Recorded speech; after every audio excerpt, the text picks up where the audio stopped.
Hey guys, Aziz here from NetPlay and here's another Periscope for you guys. And today what I want to talk about is something that I feel a lot of entrepreneurs kind of get trapped with when they first get started on their businesses, and it's being a consumer versus being a producer.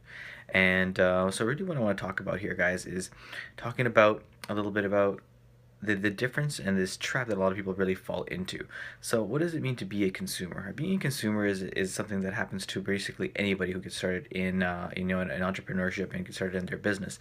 And essentially it's when they're constantly buying products. They're buying training courses, they're buying training courses, they're buying things like they're watching tons of videos on YouTube. They're just basically just consuming information, but they're never actually doing anything with it, right? They're not actually not applying anything into the actual business, and that's the difference between being a consumer and being an actual producer, right? So when you want to produce, and that's is honestly the best way for you to be able to build your business. It doesn't matter what niche you're in, what it is that you're doing, is that you want to be able to start putting out content, right? The best way, especially now more than ever, when it comes to working online, when it comes to working in an offline business, when it comes to doing really about just about anything, what you want to do is you want to be able to lead with value, right? You want to lead with value to your market, and the only way that you're going to be able to do this is by you producing some sort of content, by you producing some sort of um,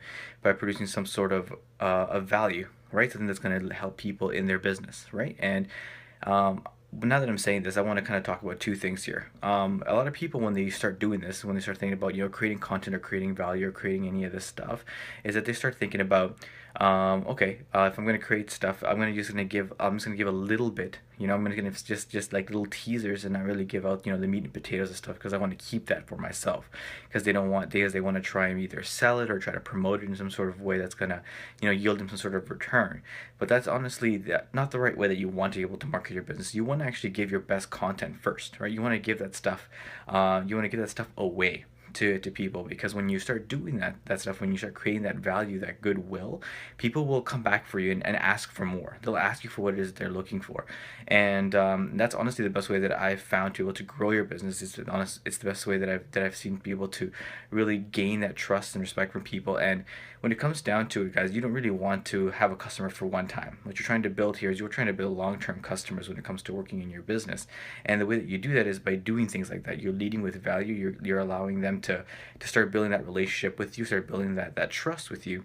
And when you start doing that, really where you start making more of the money when it comes to business, it's not in that initial sale. It's not in that first part. It's honestly when it comes to those back end sales that you're going to start building and generating, which is going to happen naturally by you starting to get customers. And this is a big thing that a lot of people don't really realize when they first get started in business, is that the real money isn't in an initial sale. The real money is really in back-end sales, in continuous customers and loyal customers, right? And that's why if you if you look at any company, right, any given company, you'll see like kind of rewards programs happening more and more around you, right? If you look at Canadian Tire, if you look at, I saw Pizza today, which is just like a pizza company here in Canada for anybody who's international.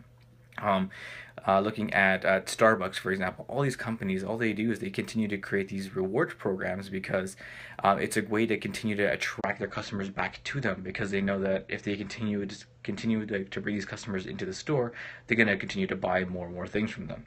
Right, they're not focused on advertising for people to come in for the first time. They're advertising to their customers who they know are going to continue to come in and continue to spend more and more money. Right, and that's the same way that you want to build your business. And the way that you're going to be able to do that, again, is by leading with value, by being a producer versus being a consumer. Because when you're being a consumer, all you're doing is you're just intaking information, but you're not actually taking any action or doing anything that's going to continue to grow your business. And that's a really big difference between being a consumer and a producer.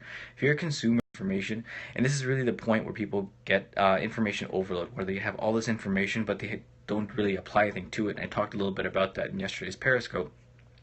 And where you really want to be is you want to be in a position where you're producing, where you're the creator of this content, and you're going to be want to continue to share that information and create that value, so that people will want to actually invest with you, want to buy things from you, and will want to consume more of your products, right? You want to be the person that people are consuming, rather than being the person who is consuming other people's content.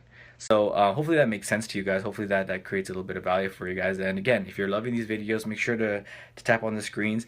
Give me some heart, give me some love, and leave some comments below. Let me know about like any content that you might want to see. For you and your business. Let me know about any content you'd love to for me to talk about. I'd love to create it for you. And until next time, guys, let's just kind of get out there and have some fun.